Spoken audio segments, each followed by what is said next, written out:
Oke, baik, kita mulai. Bismillahirrahmanirrahim. Assalamualaikum warahmatullahi wabarakatuh. Waalaikumsalam warahmatullahi wabarakatuh. Iya, terima kasih Rachel udah datang. Terima kasih juga teman-teman yang lain sudah bisa hadir hari ini. Jadi hari ini sebenarnya hanya memberikan kesempatan buat yang lain untuk bertanya. Ini sehubungan dengan jalannya sidang insya Allah minggu depan, hari Senin dimulai, tanggal 22 kalau nggak salah. Dan kebetulan juga beberapa hari yang lalu juga saya sudah bikin video untuk sedikit mengulas tentang bagaimana jalannya sidang gitu. Dan kemarin ada pertanyaan apakah boleh diikuti oleh mahasiswa dari jurusan yang lain. Sebenarnya nggak masalah selama yang ditanya, kalau misalnya ada pertanyaan, adalah pertanyaan yang sifatnya masih umum gitu ya. Tapi kalau misalnya sudah detail kepada program studi, saya rasa saya nggak punya kemampuan untuk membahas itu, jadinya saya minta izin untuk tidak jawab gitu ya. Tapi jelas yang kita bicarakan hari ini adalah bagaimana jalannya sidang, dan itu sebenarnya hampir sama setiap program studi, jadinya mungkin kita akan bahas secara umum, dan mungkin ada beberapa juga yang sedikit agak sedikit apa namanya detail selama itu di dalam ranah manajemen gitu ya. Nah, hari ini sekali lagi terima kasih sudah hadir, ada sekitar 8 orang gitu ya, termasuk saya, jadi mudah-mudahan nanti bisa bertambah.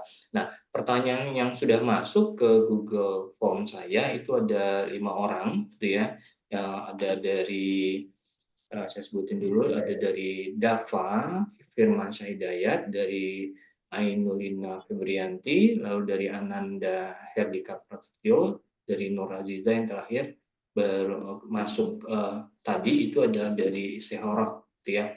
Nah, ada yang sudah hadir, ada Ananda, Dava belum hadir, tapi yang jelas nanti soalnya ini kan direkam gitu ya, nanti akan ditaruh di YouTube lagi. Jadi mungkin kalau misalnya seperti Dava dan misalnya si Haroh belum hadir, bisa nonton di YouTube gitu ya. Jadi hari ini juga silahkan kalau misalnya ada yang mau bertanya, nanti silahkan langsung raise hand, atau mungkin nanti bisa ditulis atau diketik di kolom chat ya, biar nanti bisa dibahas lebih dalam lagi. Mudah-mudahan cukup waktunya, tapi kalau misalnya tidak cukup, mungkin nanti dibikin 2 sesi, nanti kita bicara dulu ya.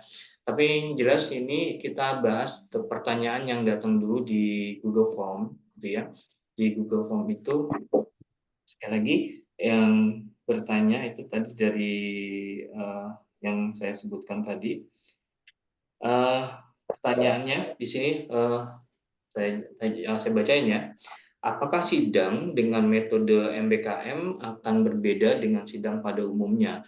Secara prosedural sama, artinya mahasiswa sama ya, harus didaftarkan oleh pembimbing skripsi walaupun formatnya MBKM, lalu nanti keluar jadwal sidangnya, lalu nanti di hari sidang dan jam sidang mahasiswa harus datang, tapi sebelumnya harus juga ke bagian protokoler, lalu difoto, lalu nanti setelah masuk ke dalam ruang sidang nanti dibuka oleh ketua sidang, lalu mahasiswa menjelaskan melalui presentasinya gitu mengenai apa isi dari laporannya. Tentunya di sini laporan MBKM gitu ya.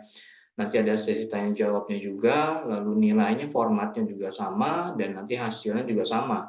Hasil dari sidang nanti akan diberikan berbarengan dengan hasil sidang yang berjalan pada umumnya dengan format skripsi gitu. Jadi pertanyaan yang nomor satu, apakah OTAN MBKM ada perbedaan dengan sidang umumnya? Jawabannya enggak ada perbedaan. Cuma mungkin pertanyaannya, kalau misalnya MBKM berarti berhubungan dengan laporan MBKM-nya, tapi kalau skripsi berhubungan dengan laporan skripsinya sesuai dengan outline-nya. Lalu berikutnya pertanyaan sama seperti yang pertanyaan dari Dava. Apakah boleh mahasiswa memberikan minuman serta cemilan terhadap dosen penguji ketika sedang melakukan sidang?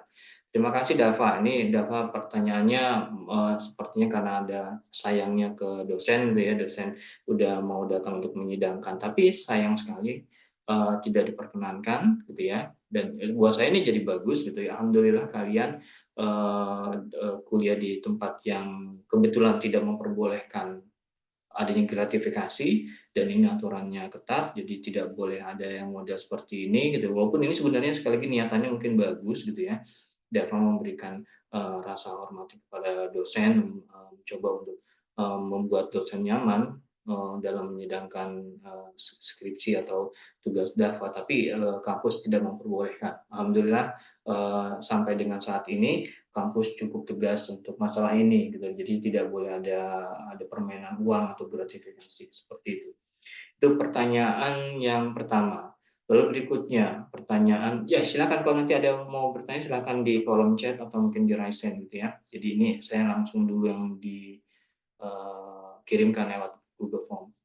Lalu berikutnya selain KPU, surat perusahaan, dan KTP, perlengkapan apa aja yang harus dibawa sehingga akhirnya nanti protokoler bisa meriksa apa aja gitu ya. Jadi gini, dalam hal sebelum sidang gitu ya, memang mahasiswa diminta untuk menghubungi bagian protokoler, gitu ya, lalu bagian protokoler nanti akan memasukkan datanya. Jadi sebenarnya yang paling penting dari kita datang atau mahasiswa datang ke protokoler adalah mahasiswa nanti akan diaktifkan datanya. Jadi misalnya Rizky gitu ya, Rizky datang ke ruang ke tempat kampus sidang gitu ya di rektorat, gedung rektorat Keramat, itu kan datanya belum dinyatakan aktif gitu, meskipun sudah hadir. Nah, untuk mengaktifkan datanya, nanti Rizky datang ke bagian protokoler, nanti bagian protokoler akan memasukkan data Rizky yang bilang bahwa Rizky sudah hadir saat itu.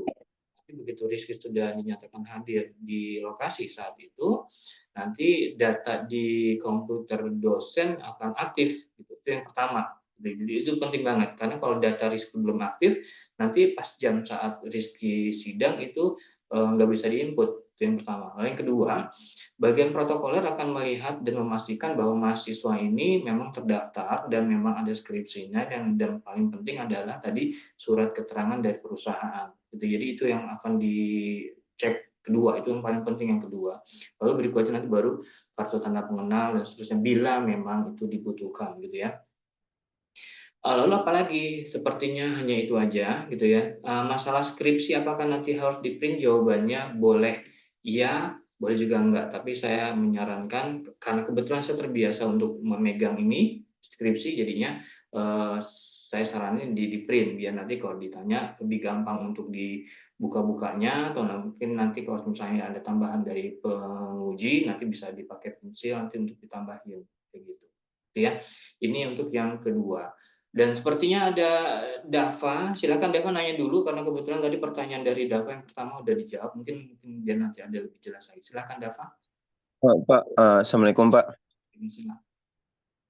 Maaf ya Pak, saya off cam. Saya mau nanya Pak, soal yang kata nge-submit artikel ilmiah dari skripsi itu. Nah, apakah kalau misalkan kita selesai sidang itu ada revisi, nah kalau misalkan ada, gimana sih? Kalau yang udah publish kan otomatis udah publish dong Pak gitu. Kalau nge-submit kan mungkin bisa direvisi dan sebagainya ya.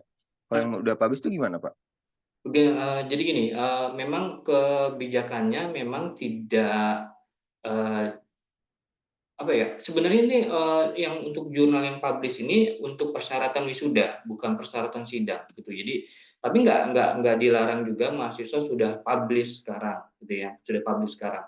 Nah, pertanyaannya kalau misalnya sekarang sudah publish, terus sidang ada revisi, ada sudah publish gitu. Jadi gimana? Jadi gini, kalau misalnya sudah publish ya nggak masalah gitu, karena memang datanya memang udah oke gitu. Nah, mungkin pertanyaannya revisinya apa?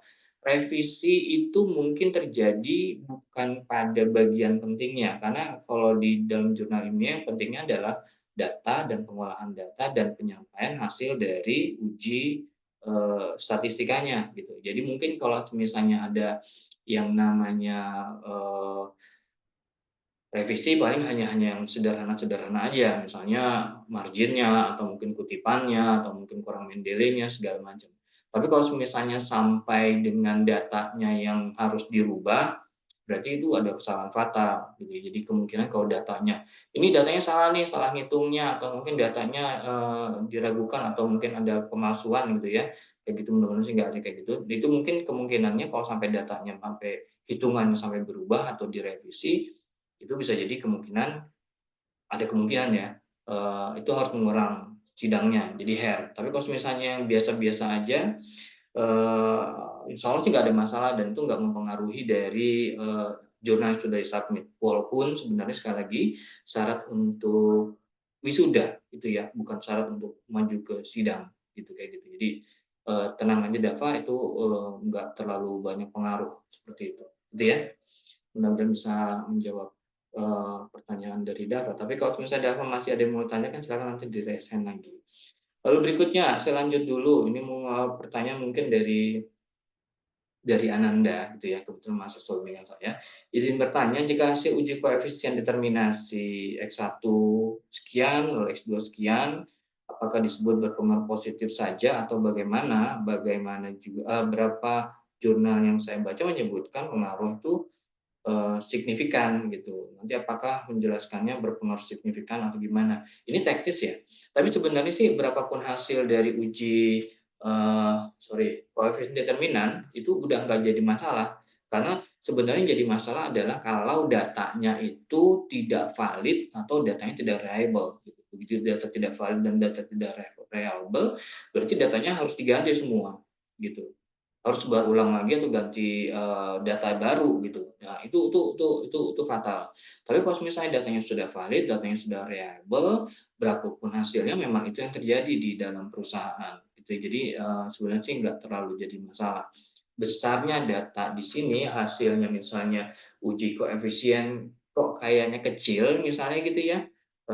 Saya nggak nyebutin angkanya, tapi kalau misalnya kecil memang terjadi seperti itu, nggak masalah juga gitu. Apakah harus disebutkan bahwa ini signifikan? Ya tergantung angkanya. Kalau angkanya kecil tidak signifikan. Tapi yang jelas kalau misalnya dinyatakan bahwa berpengaruh positif, ya gitu. Karena memang hasilnya positif disebutkan seperti itu. Ini juga ya, termasuk yang di bawahnya juga ya, saya rasa sudah menjawab pertanyaan dari ini persentase variabel dan seterusnya. Jadi nggak masalah. Jadi sekali lagi, selama dia valid, dia reliable, nggak masalah apapun hasilnya. Seharusnya. Kenapa? Karena datanya sudah dinyatakan lulus absah data, datanya sudah oke. Gitu. Jadi walaupun hasilnya jelek atau hasilnya mungkin negatif, ya kenyataan seperti itu ya seperti itu. Gitu. Kita nggak boleh merubah dari data. Kalau merubah data berarti kita sudah melakukan kecurangan. Gitu. Gitu ya. Ini pertanyaan yang ketiga, kalau tidak salah. Yang keempat berikutnya, Assalamualaikum Pak, izin bertanya terkait penilaian sidang. Sistemnya gimana ya Pak? Apakah semua penilaian itu dari dosen penguji atau dosen pembimbing juga? Maksud penilaian? Jawabannya ya. Jawabannya hanya dari dosen penguji. Jadi dosen pembimbing udah lepas, gitu ya. Jadi saat sidang, sekali lagi juga saat sidang mahasiswa masuk ke dalam ruang sidang, misalnya selfie yang masuk ke ruang sidang, di situ cuma ada 3 orang harusnya, ada 1 mahasiswa dan 2 dosen penguji, nggak ada dosen pembimbing. Dosen pembimbing tidak punya hak untuk memberikan nilai.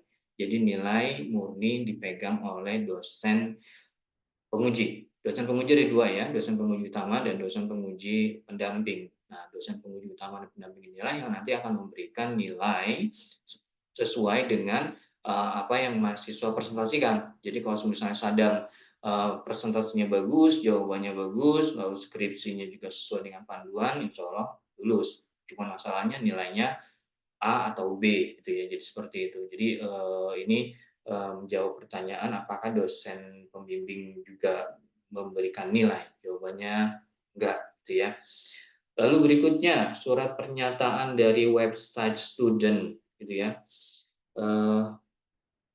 Surat pernyataan di website ruang student tanggal diisi tanggal berapa? Ini saya belum jelas dengan pertanyaannya ya, tapi saya coba raba-raba pertanyaannya.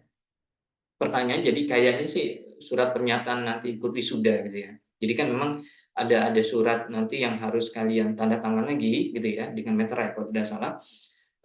Itu ditulis tanggalnya. Gitu. Surat pernyataan wisuda itu menyatakan bahwa bila misalnya Vina dinyatakan lulus, maka Vina bersedia untuk langsung di wisuda. Jadi ikut wisuda langsung berikutnya gitu loh. Jadi ini adalah surat pernyataan. Mudah-mudahan ini yang dimaksud ya.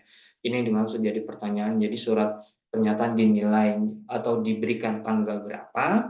Sebenarnya kalau surat yang ini nggak masalah dibubuhkan tanda tanggalnya itu tertanggal hari sidang nggak masalah, tertanggal sebelum sidang juga nggak masalah juga gitu. Tapi yang jelas memang ini harus dilakukan, jadi di-print namanya lalu ditandatangan dengan meterai. Nah, pertanyaannya juga sama nih, lanjutannya ya. Apakah meterai yang untuk yang ini nih harus e-meterai juga atau boleh tempel? Ini nggak ada ketentuannya. Kemarin juga di ruang dosen gitu ya, di grup dosen pembimbing juga ada pertanyaan seperti ini dan jawabannya itu tidak menjadi keharusan gitu ya. Oh ya, kemarin juga nanya di ruang itu juga, untuk ini berhubungan dengan beberapa lembar di bagian awal yang harus pakai meterai, e-meterai gitu loh.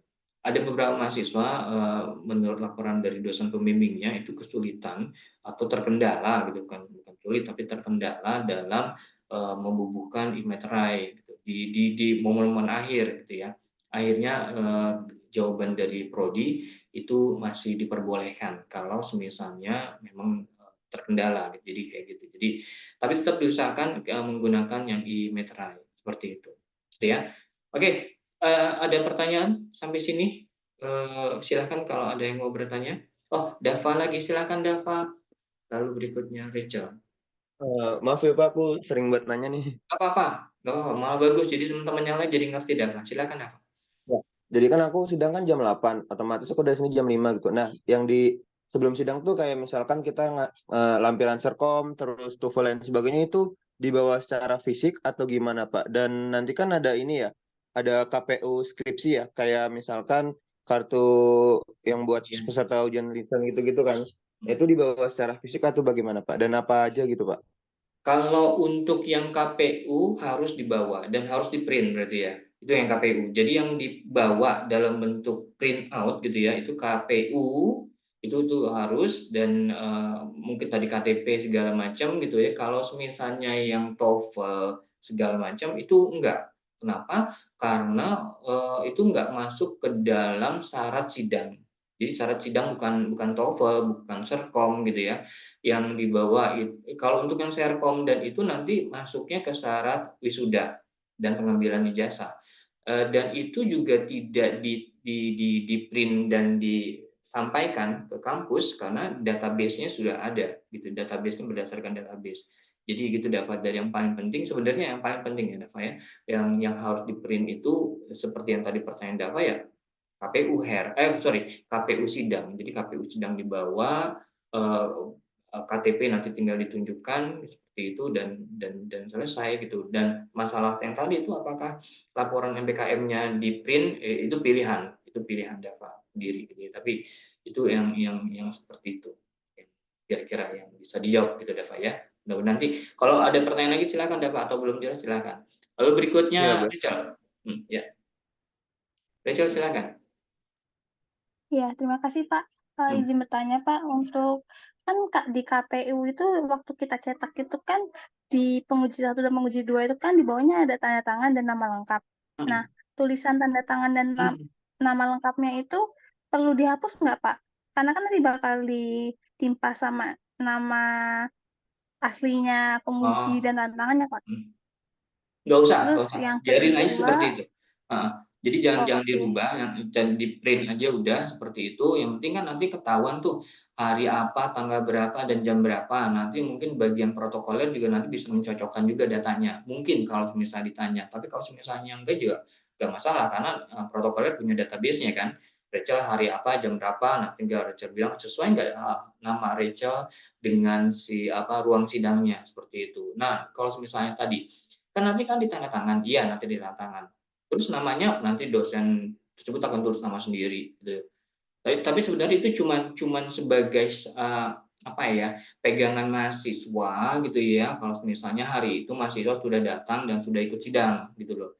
Ini cuman backup keamanan aja yang dikhawatirkan mungkin ya mudah-mudahan nggak sampai begitu Rachel udah sidang gitu ya, pas pengumuman Rachel nggak ada gitu, dinyatakan tidak lulus, terus pas begitu di tracking rupanya nggak lulusnya karena Rachel tidak dianggap sidang gitu. Nah, dengan adanya bukti yang ini nih, yang ditandatangan ini, Rachel bisa komplain, enggak kok saya datang gitu ya. Cuma masalahnya kenapa nilai nggak ada? Nah, itu bukan urusan Rachel lagi, itu udah menjadi tanggung jawab dari kampus gitu ya. Entah datanya hilang seperti apa, nanti mungkin di cross check lagi dengan dosen pengujinya, apakah benar ada nilainya atau enggak, apakah Rachel datang atau enggak, dan seterusnya itu kan ada koreksi lagi dari situ. Tapi itu cuma sebagai ini aja, Pak, sebagai salah satu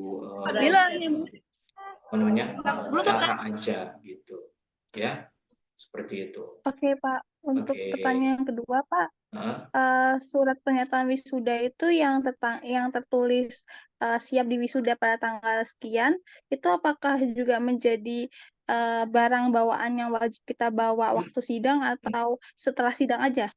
Dibawa aja.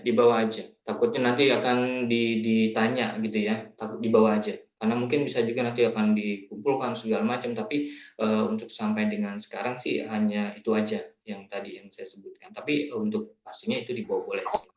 Salah. Oke, berarti udah langsung dimaterai juga ya, Pak ya? Ya, benar. Jadi langsung dimeterai, nanti kalau ini jadi tinggal tinggal langsung disampaikan aja. Kalau dikumpulin ya udah dikumpulin gitu. Ya. Oke, baik. Terima kasih, Bapak. Sama-sama. Lalu berikutnya nih pertanyaan di chat dari Brahma Mukti. Assalamualaikum Bapak, selamat pagi. Saya ingin bertanya terkait artikel jurnal apa boleh. Misalnya saya sudah submit di website A hanya untuk syarat sidang saja, tetapi ketika nanti untuk syarat wisuda saya submit ulang di publish di website B.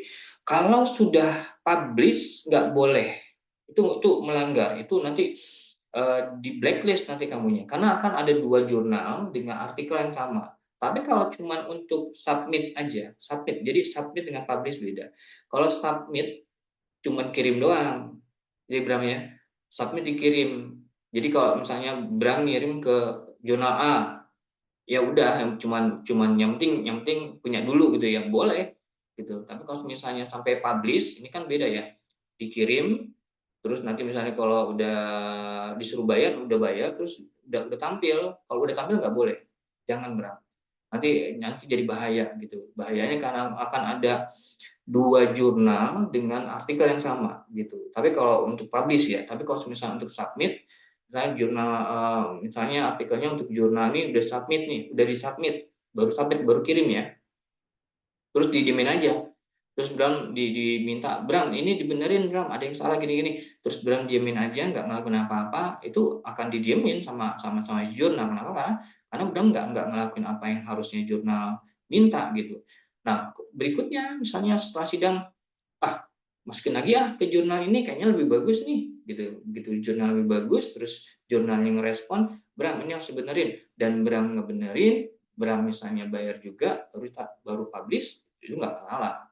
Yang nggak boleh itu dua-duanya publish, dua-duanya terbit gitu. Itu nggak boleh. Kalau udah satu udah publish, udah terbit, jangan coba-coba untuk yang lain gitu. Kecuali kalau punya artikel yang lain. Tapi kalau misalnya sekali lagi kalau sudah publish, etikanya nggak boleh publish lagi tempat yang lain untuk artikel yang sama.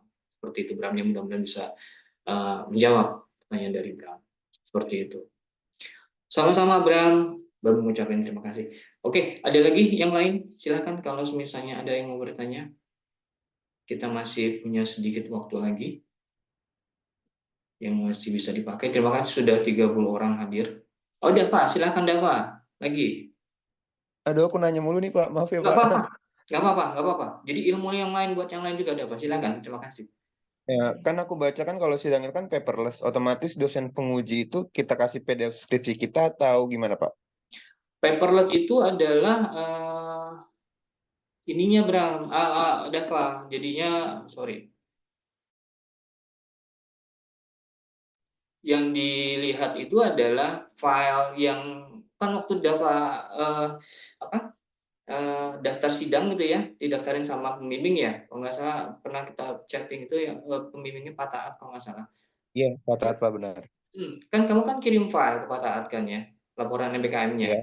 benar ya? Nanti sama Pak Taat itu kan diupload, nanti hasil uploadan dari Pak Taat itu yang nanti akan di-download sama si dosen penguji gitu loh. Jadi misalnya dosen pengujinya saya, dia bilang, "Oh saya ini Dava nih, uji Dava, saya download dulu tuh laporan Dava."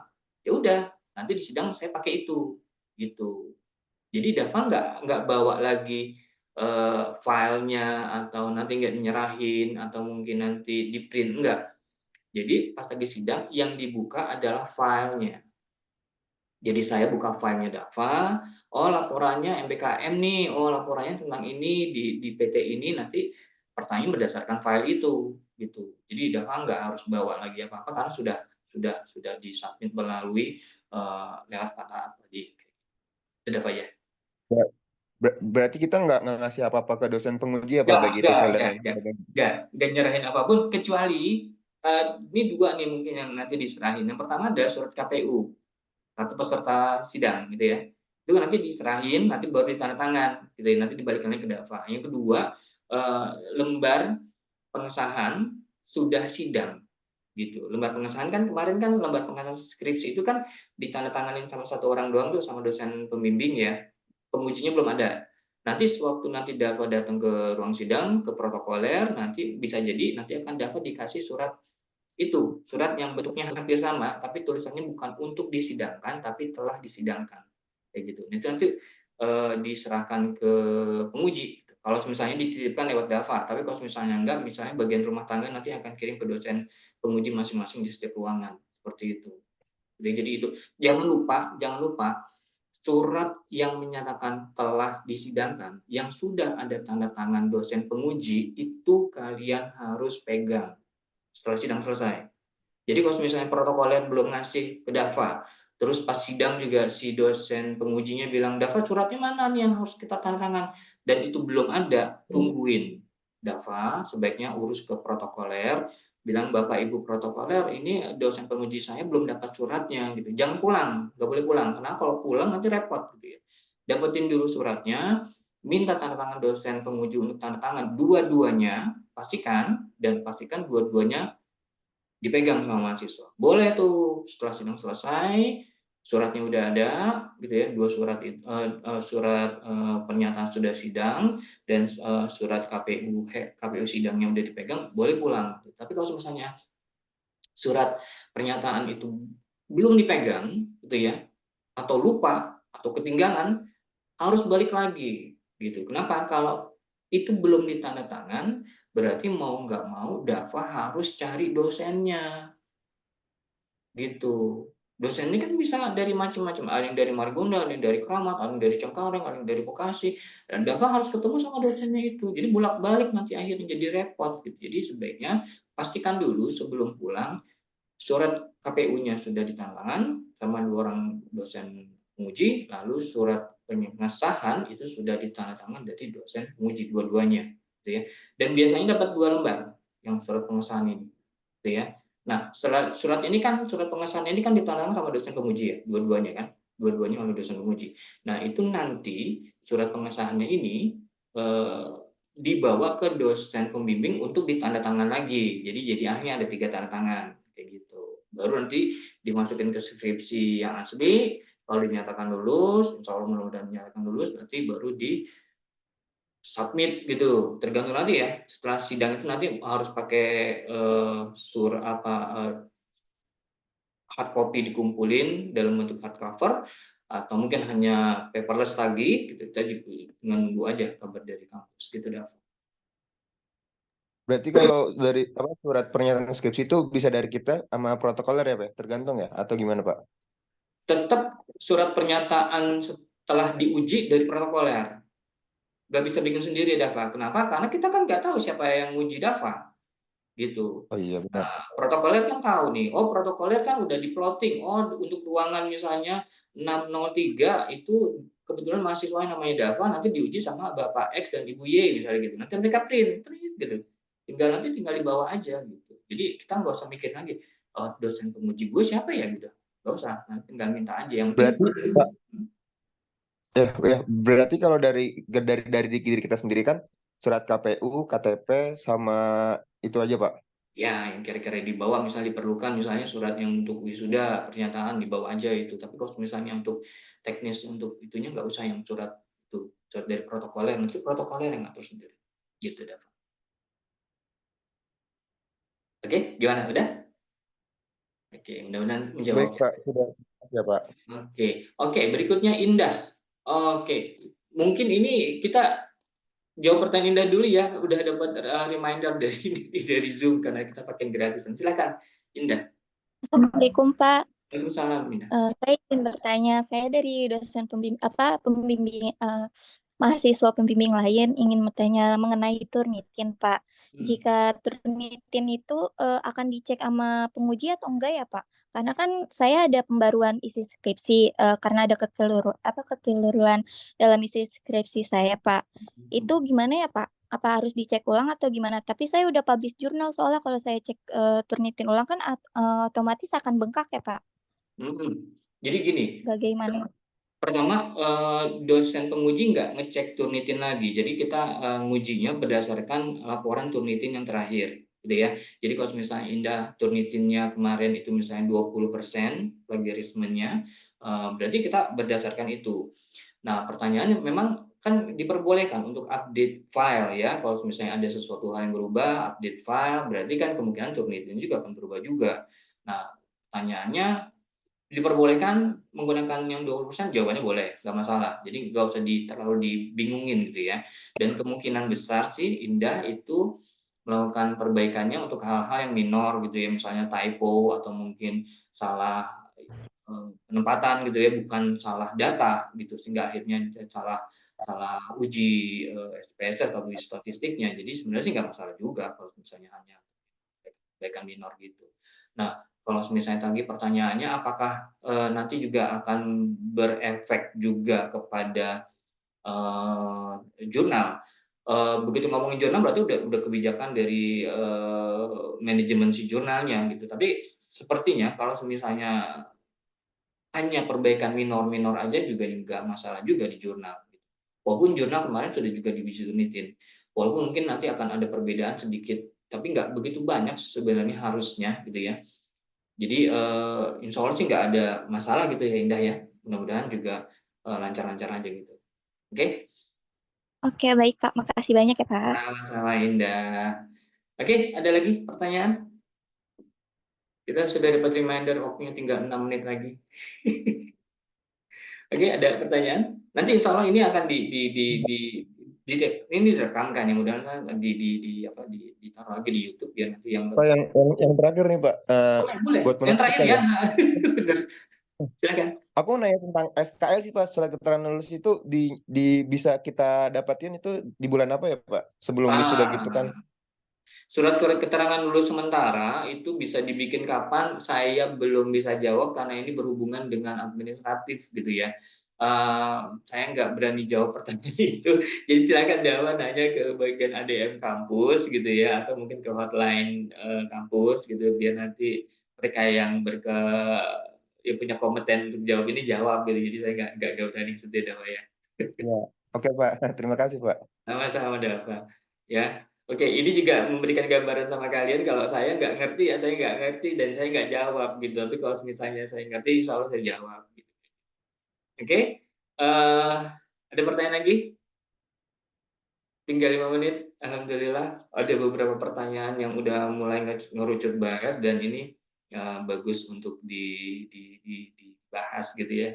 Hingga akhirnya saya nggak bermaksud untuk melengkapi apa yang sudah menjadi tugas dari dosen pembimbing kalian, dan saya nggak mau menjadi orang ketiga di antara hubungan kalian dengan dosen pembimbing, tapi mungkin terkadang sewaktu kalian berbicara dengan dosen pembimbing ada yang kelupaan sehingga akhirnya ini dibicarakan di sini seperti itu. Tetap kalian harus mengikuti apa yang disampaikan oleh dosen pembimbing masing-masing. Oke, kita tutup aja ya, Dava ya, karena kebetulan waktunya juga udah habis. Terima kasih untuk semuanya yang hadir hari ini. Mudah-mudahan ini bisa jadi sedikit tambahan pencerahan lagi, mudah-mudahan nanti juga jadi lebih tenang lagi. Mudah-mudahan sidang berjalan lancar, semua pertanyaan bisa diterima dengan bagus dan dijawab dengan bagus dan akhirnya juga memuaskan, nilainya bagus, gitu ya. Terima kasih. Selamat bertempur untuk jadwal masing-masing dan nikmatin semuanya. Nikmatin, jangan bilang, aduh, gue susah banget. Enggak, ini nikmatin. Bagian dari proses dapat gelar sarjana, gitu ya. Dan semangat untuk itu, karena ingat satu hal lagi, sidang yang menggunakan kata sidang sebenarnya bukan untuk mencari kesalahan. Kalian tidak bikin kesalahan. Jadi jangan takut. Kalian cuma bikin skripsi, dan skripsi adalah syarat untuk bikin atau ikut wisuda untuk dapat gelar S1. Jadi bukan sebuah kesalahan karena kalian masuk sidang, tapi sebuah hal yang memang harus dijalankan, gitu ya. Jadi jangan berkecil hati, jangan bilang, aduh, gua dalam masalah besar. Enggak, ini adalah sebuah hal yang benar. Seperti itu. Kita tutup kuliah. Kita tutup pertemuan hari ini. Terima kasih untuk semuanya. Terima kasih untuk semua pertanyaannya. Terima kasih Dava, Gaby, Ananda, Fatimah, semuanya yang sudah hadir. Terima kasih. Saya pamit. Sehat-sehat semua. Terima kasih. Selamat siang. Assalamualaikum warahmatullahi wabarakatuh. Pamit semuanya ya. Terima kasih ya. Terima kasih Iya, Pak. Pak. Pamit.